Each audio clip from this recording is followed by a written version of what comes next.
सुबह की रोटी छोटी असा नहीं खाती ड्राइवर 4 घंटे हो गए।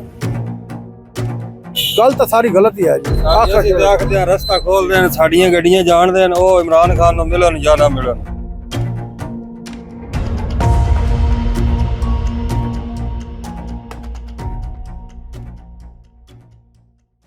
अस्सलाम नाज़रीन, आज़ाद डिजिटल के साथ मैं शबीर से मैं इस वक्त 26 नंबर चूंकि रावलपिंडी में मौजूद हूँ। यहाँ पे गुज़श्ता कई घंटों से ट्रैफिक पूरी तरह जाम है। वज़ीर आला KPK सुहेल आफरीदी का काफ़िला एक जुलूस की शक्ल में जब इस्लामाबाद दाखिल होने लगा तो इन्हें मोटरवे पे रोका गया। मेरा कैमरा मैन अगर दिखा सके, मेरे लेफ़्ट साइड पे उनका काफ़िला वहाँ पे रोका गया है। वहाँ पे पुलिस की भारी नफरी तैनात है और ट्रैफिक जो है वो रावलपिंडी इस्लामाबाद की पूरी तरह मुतासिर है। मेरे राइट साइड पे आप देख सकते हैं ये कश्मीर हाईवे है और इस वक्त हम 26 नंबर चुंगी जो पुल है इंटरचेंज यहाँ पे मौजूद हैं और गुज़श्ता कई घंटों से यहाँ पे ट्रैफिक जो है वो बुरी तरह जाम है। आवाम जो है वो शदीद मुश्किलात और परेशानी से दो चार हैं। एम्बुलेंसेस भी यहाँ पे इस रश में, इस ट्रैफिक में वो फंसी हुई हैं और ख़वातीन, बुज़ुर्ग, मर्द, बच्चे, तालिबे इल्म जो हैं वो यहाँ पे पैदल जो है वो अपने मंजिल की तरफ जाने पर मजबूर हैं।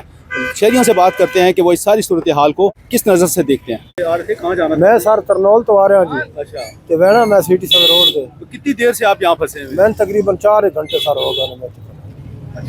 कुछ समझ आई आपको कि क्या हो क्या रहा है? कोई समझ नहीं आई। पुलिस वाले को कुछ नहीं, कोई कल नहीं दसे आधे कटने वो तो कह रहे हैं कि वज़ीर आला जो KPK हैं वो और उनका काफिला वहाँ पे है आगे इस साइड पे। इस साइड का सारे उस पास साइड का साल इलम ही कोई असि तो 4 घंटे हो गए रहते सारे दलील होंगे पे खलोते। गल तो सारी गलत ही है जी। देखते रस्ता खोल देन साड़ियां गड्डियां जान देन ओ इमरान खान नु मिलन या ना मिलन, पर सन ते जलील ना करन ड्राइवरां नु। साडी केड़ी गलती ते साडा केड़ा कसूर? कितनी देर से आप यहाँ फंसे हैं? असे सर जी 4 घंटे हो गए हमें तो। 4 घंटे हो गए। अच्छा, होटल सारे तकरीबन होटल फिर के आया। सुबह के भुखे सान रोटी भी नहीं मिली। इन्हों के कोल जेडे होटल वाले पिछे सारे उन्होंने कोल गया जनाब, उन्हें आखा भाई रोटी हर से खत्म हो गई। कुल्फी वाले कोल, रेडी वाले कोल कुल्फिया ही खत्म हो गई। पोजीशन हुई खली भुखे तसे खलिया 4 घंटे हो गए। सुबह की रोटी छोटी असा नहीं खाती ड्राइवर आगे। अच्छा, वहाँ पे आप लोगों को वैगन में उतार दिया था? अब ये रास्ते बंद है, परेशानी हो रही है। बहुत परेशानी है ना। ये देखो नहीं क्या है, अच्छा,